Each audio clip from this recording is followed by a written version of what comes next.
It was a quiet Thursday morning when Emma Cartwright's piece shattered not with noise, but with paper. A white envelope, marked urgent HOA compliance violation, sat wedged into her mailbox like a tiny threat. The bold red ink screamed non-compliance before she even opened it. She unfolded the letter slowly, her fingers trembling slightly, not from fear but irritation. She had moved to Whispering Cedars, a charming suburban development in North Carolina, to escape stress, not collect it. Dear Ms. Cartwright, it has come to the attention of the Homeowners Association that a bird feeder has been placed in your front yard tree.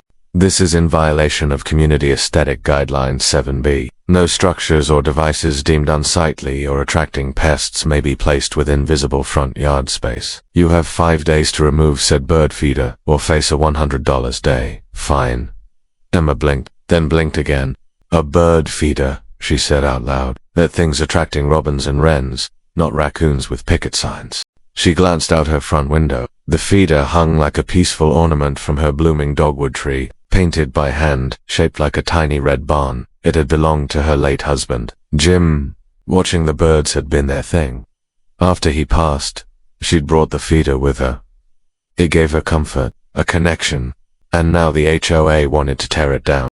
She walked outside, arms crossed, scanning the street. Perfectly mowed lawns, identical white, beige, and light blue houses. A man in a golf cart, wearing sunglasses and a clipboard, drove slowly past her home. She stared him down. He didn't wave. Emma went back inside and brewed a pot of tea. She sat at her tiny breakfast nook, stared at the letter, and whispered, "What on earth have I moved into?" Later that day she visited the HOA office. The receptionist, a woman with a name tag that said Trina Community Relations, gave her a tight smile. "Oh yes, Miss Cartwright. Your feeder is considered a nuisance item by our president, Mr. Kearns." "A nuisance? It's feeding birds, not building a nightclub." Trina's smile tightened further. "It's in the front yard. That's visible. And visible can affect property values." Emma leaned in slightly. "Did you know property values also go down when communities start policing kindness?" Trina blinked. "I'm just the messenger." Emma left with a frown and the burning seed of rebellion planted in her chest. That night, Emma sat on her porch swing, watching a pair of finches flutter near the feeder. She sipped tea inside.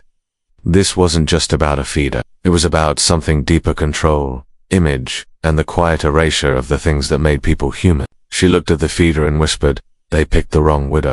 The next morning, Emma's resolve had sharpened. She wasn't just upset anymore, she was curious. Why would a neighborhood so obsessed with perfection have a problem with a small wooden bird feeder? She pulled out the official Whispering Cedars HOA handbook from her kitchen drawer. It was thick, spiral-bound, and printed in 12-point times, New Roman. She flipped through the pages until her fingers cramped, looking for Guideline 7B, but there was nothing about bird feeders. She read the landscaping section twice. Shrubs, yes.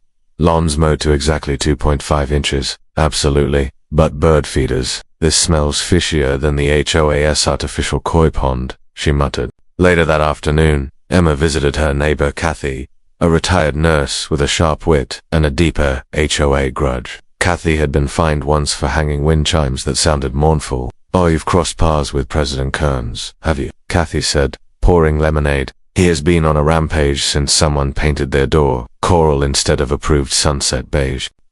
Emma raised an eyebrow. "What's with this guy?" Kathy leaned closer. "You didn't hear this from me, but there's a second set of guidelines, an unofficial add-on list. Only the board sees it. They update it quietly, vote in private meetings, and enforce without transparency." Emma sat back, stunned. "That sounds unconstitutional." Kathy shrugged. "Welcome to suburban fascism. They'll tell you what shade of joy you're allowed to feel here." Emma left Kathy's house that evening with a plate of cookies, a borrowed copy of old HOA meeting minutes, and a new sense of purpose. That night, as the birds chirped outside a window, Emma reviewed the minute. There it was. A note from a closed-door board meeting 6 months ago. Motion passed. Visible front yard bird feeders to be considered potential aesthetic disruptors and subject to removal at HOA discretion. Vote: 3 in favor, 1 against. Emma's jaw tightened. No newsletter notice, just a secret vote and silent enforcement. The next morning, she decided to go for a walk and observe the neighborhood, this time through a different lens. She walked slowly, noticing every detail: Every home that had a gnome statue in the back but nothing personal in the front. Every house that looked perfect on paper but lacked soul. And that's when she saw it. A man, sitting in a lawn chair across the street from her house, sipping coffee. Sunglasses. A clipboard. Same man from the golf cart. He wasn't just sipping coffee. He was watching her house.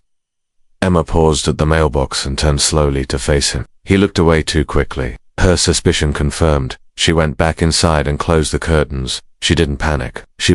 That evening she wrote an email to the HOAS general address. To whom it may concern. I am seeking clarification regarding the violation I received. I cannot find any written documentation in the official HOA handbook that mentions bird feeders. Please provide the source of the cited rule and the date of its approval. Sincerely, Emma Cartwright. No response. The next day another letter arrived. Ms. Cartwright, failure to comply will result in escalating fines. This is your second notice. You are now accruing penalties of $100 per day. She was being ignored, but that only fueled her fire. Emma began documenting everything. Photos, letters. She even started recording video of the man across the street, whom she nicknamed Clipboard Carl. Kathy helped her build a folder titled HOA Harassment. That night, she sat on her porch again, the bird feeder swinging gently in the wind. A cardinal landed, chirped once, and began pecking at the seed. Emma smiled. She stood up, walked inside, and opened her laptop. Time to order more feeders. Emma Cartwright had never considered herself a rebel. She paid her taxes on time. She didn't even jaywalk. But on that cloudy Monday morning, she clicked confirm order on a cart full of custom bird feeders from a local artisan SETC Shop 12, to be exact. And just like that, Emma declared war. By Thursday, boxes started arriving. Each feeder was a small masterpiece. One shaped like a tiny log cabin, another painted to look like a stained glass chapel. One even had solar-powered twinkle lights embedded in its roof. She hung them all, not just in the front yard tree, but from the porch rafters, under the eaves, and even on custom stands along the garden path. By Friday morning, her one simple yard looked like a bird-friendly art gallery. The birds noticed. So did the neighbors. Children walking to school stopped to point and laugh as sparrows darted between feeders. A mother pushing a stroller waved and shouted, "My daughter loves your new decorations." Emma smiled wide. By noon, Clipboard Carl was back this time taking photos. Emma didn't flinch. She waved. That evening, she hosted her first backyard bird brunch, a casual gathering for neighborhood kids and parents. She set up folding chairs, passed out binoculars, and taught them the names of local bird species. She wore a handmade name tag that read the Bird Lady. It was innocent, wholesome, and wildly popular. But not everyone was charmed. The following day, Emma received a cease and desist letter from the HOA. Ms. Cartwright. The excessive installation of bird feeders constitutes willful disregard of community guidelines. Further defiance will result in legal action and potential lien placement on your property. They want to lien my house over chick. Kathy came over that afternoon, holding her phone. You're not going to believe this. She flipped the screen to show a local Facebook group, Whispering Cedars Neighbors. Someone had posted a photo of Emma's yard, captioned, HOA targets retired widow over birds. What's next? Outlawing butterflies. The comments exploded. Let the lady feed birds. I thought we were a free country. Where do I get one of those feeders? Emma's story was catching fire. A week later, a reporter from the local newspaper called. I heard about your bird situation, she said, trying not to laugh. Mind if we do a piece on it? Emma agreed on one condition. They highlight the HOAS secret rules and intimidation tactics. The story ran in Sunday's paper. Widow faces fines for feeding birds. HOA cracks down on joy. Accompanied by a full-color photo of Emma on her porch, smiling beside her red barn feeder, with a bluebird mid-flight behind her. The piece went viral on local news forums. People started driving by her house just to see the display.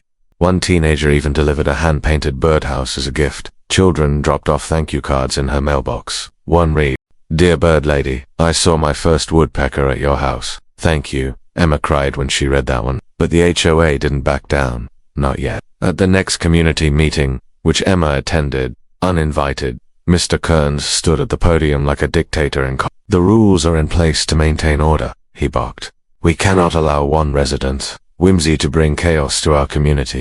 Emma stood slowly, calmly. Mr. Kearns, she said, I think the only chaos happening here is your inability to tolerate harmless joy. But I've done my research and I have legal counsel, the room murmured. She continued, you are not just enforcing invisible rules, you are violating federal wildlife protection ordinances. And if you move forward with any legal action, I will file a complaint with the North Carolina Wildlife Resources Commission, and I will win. Mr. Kearns flushed. Emma added, and if you don't back down, I'll keep inviting every bird and every reporter in the state. The room erupted in applause. Even some board members looked uncomfortable. That night, Emma sat on her porch swing with Kathy and a slice of lemon pie. You think it's over? Kathy asked. Emma smiled as a cardinal landed on the edge of the stained glass feeder. No, but I think we just rattled the cage. By the following week, Emma's front yard was more than a sanctuary, it was a symbol. Cars now slowed as they passed, snapping photos. Parents brought children after school to watch birds dart and swirl like a moving painting. Local reporters dubbed her the Bird Lady of Whispering Cedars, and her story was shared on a regional news station. But behind the scenes, the HOA was escalating. A letter from their legal counsel arrived, professional, threatening, cold. Ms. Cartwright, you are in breach of several HOA compliance standards and face cumulative fines totaling $2,300 if not paid within 14 days. The HOA reserves the right to place a lien on your property. Emma didn't panic. Instead, she emailed back a PDF file titled Federal Bird Protection Act Summary.pdf, along with a copy of a letter from her attorney, David R. Wallace, a semi-retired environmental lawyer she had met through a local birdwatching group. The letter outlined violations by the HOA against the Migratory Bird Treaty Act, citing her feeders as protected under non-commercial wildlife preservation practices, but Emma wasn't stopping at legal defense. She posted the HOA's lien threat on the neighborhood Facebook group captioned, "They want to take my house." For feeding robins, the community erupted. At the next open board meeting, the HOA expected a few curious residents. Instead, nearly the entire neighborhood showed up. Emma arrived with a folder of documents, wearing a blue scarf with feather patterns. Mr. Standing at the front of the community center, tried to call the meeting to order, but he couldn't silence the low murmur of discontent. Emma stood and walked to the microphone. I came to this neighborhood because I thought it was peaceful, she began. I planted flowers, waved at neighbors, and hung a bird feeder to feel a little less alone after losing my husband. And this HOA responded not with kindness, but control. They fined me, spied on me, threatened to take my home. She held up the lien notice. But I stood up, and I learned you can't regulate kindness or nature, and you certainly can't bully someone into silence, at least not this widow. Applause filled the room. Then, something unexpected happened. One by one, residents stood up to speak. A teenager thanked Emma for helping him get into bird photography. A mother said her autistic son smiled for the first time in months while birdwatching in Emma's yard. A Vietnam veteran said it reminded him of his peaceful mornings before deployment. Even Mr. Lee, a soft-spoken board member, cleared his throat and said, "Perhaps we need to review our enforcement process." Cornered and publicly challenged, Mr. Kearns stiffened. "This is about order, rules, structure." Kathy shouted from the back, "Then maybe we need new rules."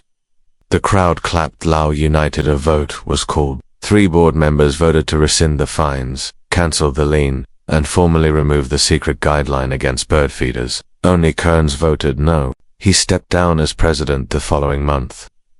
In the days that followed, Whispering Cedars changed. The board revised its policies to include community input. A monthly Yard of Joy recognition was introduced as Yard won the first title. Kids came by to leave drawings of birds. Someone anonymously painted a mural on the HOA office wall, a bluebird breaking free from a wire cage in Emma. She started a weekend birdwatching club called the Feathered Friends Society. Membership open to all. One Saturday, as she sat on her porch, sipping tea and watching a pair of goldfinches, Kathy joined her. "You realize you started a revolution with birdseed and pine cones?" Emma smiled. "No, Kathy, I just reminded people that joy is louder than fear."